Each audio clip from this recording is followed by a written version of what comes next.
Microcontroladores. Comunicación serie sincrónica. Capítulo 4. Comunicación vía UART utilizando el método de interrupciones.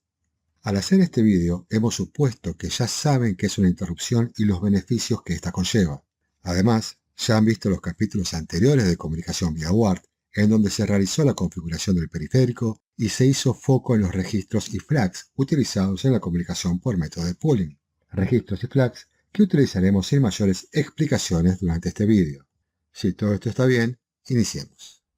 Lo primero que tenemos que saber al trabajar UARTs con interrupciones es que tendremos una función que concentrará todas las posibles fuentes de interrupción. Es decir, la misma función va a atender una interrupción por dato recibido, una interrupción por dato transmitido o cualquier interrupción producida por un error. Esto independiente del microcontrolador que estemos utilizando. Obviamente, cada micro va a tener sus variantes. En algunos casos, una función puede atender a más de una UART, pero al final, todos tienen un comportamiento similar. Algunos IDEs o micros presentan un set de nombres de funciones que son mandatorios respetar para atender una interrupción. Por ejemplo, la función se tiene que llamar, digamos, func interrupt UART X, en donde X se reemplaza por el número de UART. En otras se le puede poner cualquier nombre, seguido de una palabra reservada que haga alusión a que esa es una función de interrupción, seguido del número de interrupción, número con el cual se indexa el vector de interrupciones.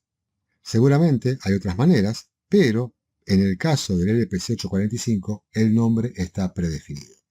UART 0, 1 y 2, guión bajo y RQHandler para las primeras tres UARTs. Y pinint 6 y 7, guión bajo y RQHandler para las UART 3 y 4 respectivamente. En este caso, las interrupciones de la UART comparten función con la interrupción por GPIO 6 y 7. Por lo que, si tienen habilitadas ambas interrupciones, habrá que consultar también si es una interrupción por GPIO o por UART, cosa que no debería ocurrir si la solución está bien diseñada, motivo por el cual lo omitiremos. En este video veremos algunos trazos de cómo es el mecanismo de la comunicación por interrupciones que nos permitirá entender su funcionamiento. El código para el manejo de la UART, o al menos una versión aceptable, se verá en los próximos vídeos en donde nos concentraremos en el desarrollo de una clase para el manejo de las UARTs. Supongamos que estamos trabajando con la UART 2 y obviamente está configurado para operar por interrupciones. En estas condiciones comenzamos a recibir datos. Al recibir el primer byte se generará la interrupción que invocará en forma automática a la función de atención a la interrupción. Ahora bien, una vez dentro de la función, para saber qué fue lo que la generó, debemos consultar. ¿Cómo? Simplemente consultando el registro de estado de la UART, el mismo registro stat que vimos en el video anterior. Ahora simplemente se analiza qué flags están activados. Si es un dato recibido, si ha habido algún error. Recordemos que esta etiqueta agrupa a los errores que analizamos en vídeos anteriores. En rigor, en lugar de MASBRIC, lo correcto al estar con interrupciones es utilizar la máscara correspondiente al bit delta RXBRIC, es decir, el bit 11 del registro stat. Y finalmente, si se acaba de transmitir un dato, que en rigor nos enfocaremos en si se ha vaciado el buffer de transmisión. En este caso, se estará detectando una recepción. Entonces, leemos el buffer de recepción, RxDat, y guardamos el valor leído en una variable, por ejemplo, en dato. En este caso, el valor recibido es 0xAA. Ahora bien, ¿qué hacemos con dato? Por un lado, sabemos que las funciones de interrupción deben ser siempre lo más breve posible. Por otro, esta función debe ser lo más genérica posible en el sentido que pueda ser reutilizada en todos mis proyectos independientemente del tipo de información que se esté recibiendo y eventual procesamiento que deba realizar con esta información. Es claro que este procesamiento debe ser realizado en el hilo principal de la aplicación, sea en el main o en alguna función que forme parte del main. Es decir, que este dato tenemos que enviarlo al hilo principal sin perder de vista que ya se está recibiendo el siguiente dato. Alguno podría suponer simplemente hacer a dato global y que dentro del loop principal se lea esta variable. En rigor, sería lo mismo que trabajar en modo pooling. Si por algún motivo el loop principal se demora con algún tema, se perderían datos. Así que no, esta opción no es válida. La manera de pasar la información sin tener que sincronizarse con el lazo principal será creando un buffer. Tan simple como eso. Obviamente, se requerirá un buffer o dos por ward. Y como lo están suponiendo, estos serán del tipo global. Así que volvamos todo a como estaba, recuperemos el dato y creemos este buffer, que será un buffer para la recepción de la ward 2. El tamaño de este buffer será dimensionado según la necesidad, y el tipo de dato será unsigned de 8 bits. En cuanto a su comportamiento o modo de uso, este será un buffer del tipo cola circular compacta. En la descripción encontrarán los enlaces a unos videos que explican la manera de implementar estos buffers en C y en C++. Entonces, escribimos el dato recibido en el buffer. Y del lado del loop principal, evaluamos si hay un dato y si es así, lo obtenemos. Al contar con el buffer, si el loop principal se demora por algún motivo, no nos va a impactar o no nos va a preocupar. Antes de continuar, diremos que la función para insertar datos en el buffer en general se denomina push y la que extrae el dato pop. Ahora, ¿qué pasa si hubo algún error durante la recepción? ¿Cómo lo manejamos? Es claro que el error debemos comunicarlo al hilo principal y para ello tenemos el buffer. Es decir, debemos agregar el error al buffer y luego, de la misma manera que lo hubiéramos hecho por el método de polling, debemos limpiar el flag o los flags de error. Bien, supongamos que el error es de trama y lo escribimos en el buffer junto con los otros datos. Al momento que los datos son extraídos del buffer por el hilo principal, estamos obligando a este que antes de procesar este nuevo dato, consulte si hay un byte más en el buffer y verificar si este dato adicional corresponde a un error o no. Y si no corresponde a un error, ¿qué hago con el dato? Una opción sería procesar e insertar los errores en el buffer y luego el dato, de manera que esté primero el eventual error antes que el dato. Ahora bien, ¿qué valor le asignamos a este error de trama para que no se confunda con un dato real, con un dato esperado? Estamos trabajando con datos de 8 bits, pues los datos recibidos son de 8 bits, y al tratarse de una función genérica, podemos estar recibiendo cualquier valor entre el 0 y el 255, con lo cual no tenemos manera de asignar un valor particular a los errores que se diferencie de un dato recibido. Tenemos que definir la manera en que informaremos al hilo principal acerca de un eventual error. Una forma sería definir un código de control como la barra invertida en un string, que luego de esta se especifica lo que se quiere hacer. Por ejemplo, barra n es nueva línea, barra t tabulado, barra comillas significa imprimir comillas y no fin del string, y barra barra es simplemente la barra invertida. En este caso vamos a hacer otra cosa. Vamos a replantear el buffer y en lugar que un dato ocupe un byte, haremos que ocupe 2 bytes. Uno para el dato y otro para el eventual error, el cual, dependiendo del tipo de error, podría o no tener un dato asociado. Con este buffer, al recibir un dato correcto, debemos indicar que el mismo está OK, y al recibir un dato con error, simplemente indicamos el error al guardar el dato en el buffer. Para ello, simplemente creamos una estructura de dato recibido. El dato seguirá siendo una variable unsigned de 8 bits. Y el error podrá ser también un unsigned de 8 bits o un tipo de dato específico para gestionar los errores. En esta instancia nos va a ser indistinto, por lo que lo dejamos con un entero sin signo. Bien, en forma bastante simplificada, veamos cómo quedaría la función de interrupción en cuanto a la recepción. Lo primero será modificar el tipo de dato de la variable dato. Y por comodidad, lo inicializamos en 0. Si fuese en C++, podremos definir un constructor que así lo haga. Ahora vamos a analizar tanto la posibilidad de dato recibido como de un error al mismo tiempo. Si se trata de un dato recibido, leemos el registro rxdat y lo guardamos en el campo val de dato rx. Si se trata de un error, obtenemos dicho error del campo stat y lo almacenamos en el campo de error. Ahora bien, esta función getErrorStat extraería los errores presentes en el campo stat y los devolvería en una variable de 8 bits. Sin embargo, esto es una simplificación enorme, pues no es lo mismo extraer el error de trama o paridad del campo stat que la señal de brick, la cual impacta también sobre la transmisión, pero eso será tema de próximos videos. Luego limpiamos los errores. Y finalmente escribimos el dato en el buffer. Ahora bien, al momento de escribir el dato, debemos enviar la copia o su dirección. Ambas formas son posibles. Bien, hasta acá la recepción, que más allá de algunos detalles se acerca bastante a la versión final. Analicemos ahora la transmisión. Dijimos que la interrupción por transmisión se producía cuando se había vaciado el registro THR o TXDAT. Pero para que esto ocurra, primero deberíamos haber escrito algo en este registro, aunque en rigor, este microcontrolador no funciona tan así. Sí, un pequeño embrollo que ya veremos cómo resolver. Recordemos brevemente el proceso de transmisión. Teníamos el Transmitter Holding Register o TXDAT, que es donde escribimos el dato a transmitir. El flag TXReady, que nos indica si TXDAT está disponible o no para escribir un dato.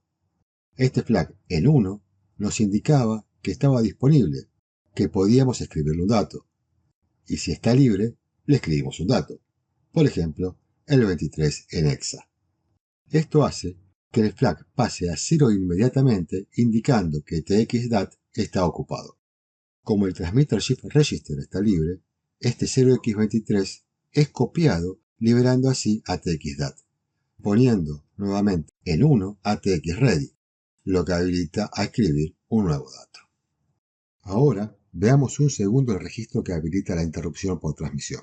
Teníamos el registro Interrupt Enable, IntentSet, en donde se habilitan las interrupciones justamente de una WART en forma individual. En este caso nos va a interesar TXReady Enable, que en 1 habilita una interrupción cuando el registro TXDAT está disponible para recibir otro carácter u otro dato para transmitir. Y acá hagamos una pausa para entender esto. Si este flag está habilitado y TXDAT está libre, es decir, TXReady está en 1, se va a generar una interrupción para escribir un dato en TXDAT. Pero no tengo nada para escribir. Obviamente, se saldrá de la función de interrupción sin escribir sobre TXDAT, pero ambos flags continúan igual, por lo que se generará nuevamente otra interrupción y otra y así continuará. Es decir, que la habilitación de interrupción de transmisión debemos habilitarla solo cuando queremos transmitir algo, y una vez finalizada se deshabilita. Veamos cómo sería este proceso. Teníamos la función de interrupción de la WART2 con el proceso de recepción ya resuelto. Ahora vamos a implementar el envío de datos por interrupción. Al igual que en la recepción, vamos a utilizar un buffer para comunicar el hilo principal de la aplicación con esta rutina de interrupción. U2 Buffer TX, que podrá tener el mismo tamaño que el buffer de recepción u otro, según se requiera. Supongamos que dentro del hilo principal se dan las condiciones para enviar un dato, o mejor, una serie de datos. Para simplificar, un simple string, hola. Lo que se debe hacer ahora es guardar estos datos en el buffer para que queden disponibles para la interrupción a la vez que habilitamos la interrupción de transmisión. Veamos cómo se hace esto, o al menos una manera de hacerlo. Resolvamos primero la escritura en el buffer de transmisión, que sería lo más simple, o al menos lo que ya sabemos hacer. Siendo que se trata de un array conteniendo una cadena de caracteres, simplemente recorremos este array al tiempo que insertamos los datos en el buffer de transmisión. Recuerden que en la descripción están los vídeos que explican el funcionamiento de estos buffers. MSG inicia apuntando al primer carácter de la cadena, por lo que transfiere este primer valor al buffer de transmisión. Luego se incrementa el puntero MSG y se copia el siguiente carácter hasta llegar al barra 0, el cual, como está implementada la función, no se ha de copiar. Si bien al buffer de transmisión lo podemos ver con los caracteres en ASCII, más realista será con sus valores en hexa. Más allá de este detalle, por más que se hayan escrito los datos en el buffer, la interrupción por transmisión no se ejecuta. Falta habilitar TXReady Enable, obviamente de la WART2.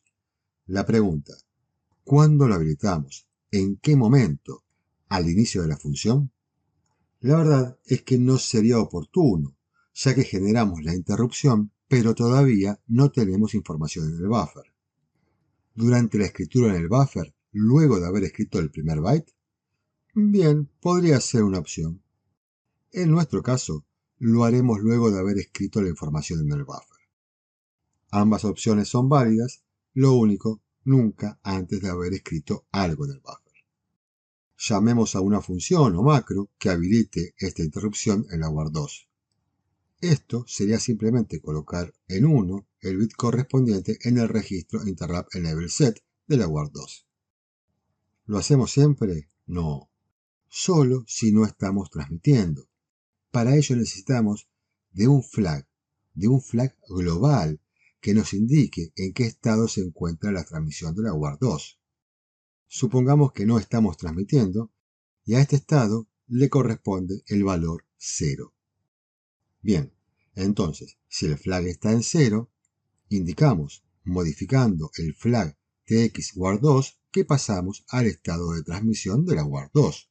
Y ahora sí, activamos la interrupción de transmisión.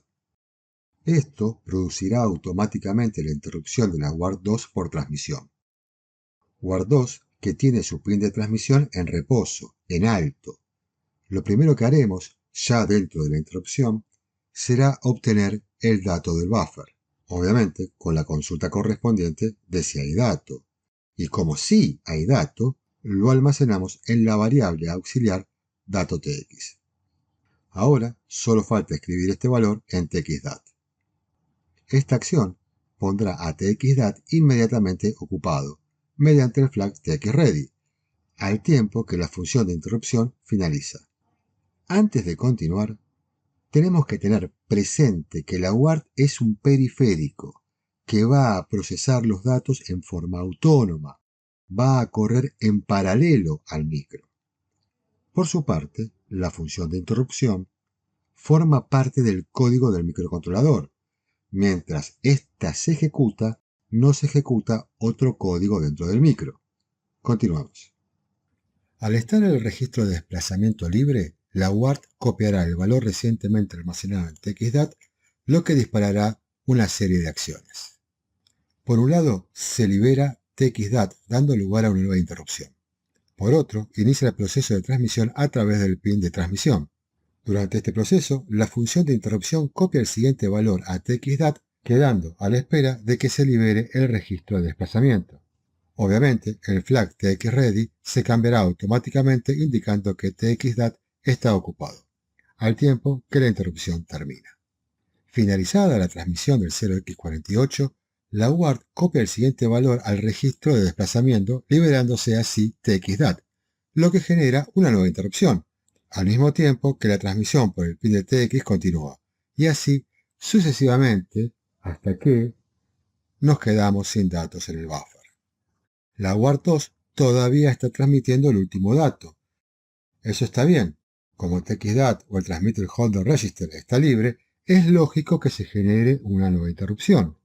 Pero ya no tenemos datos que transmitir. Entonces, en esta situación, simplemente deshabilitamos la interrupción por transmisión de la ward2.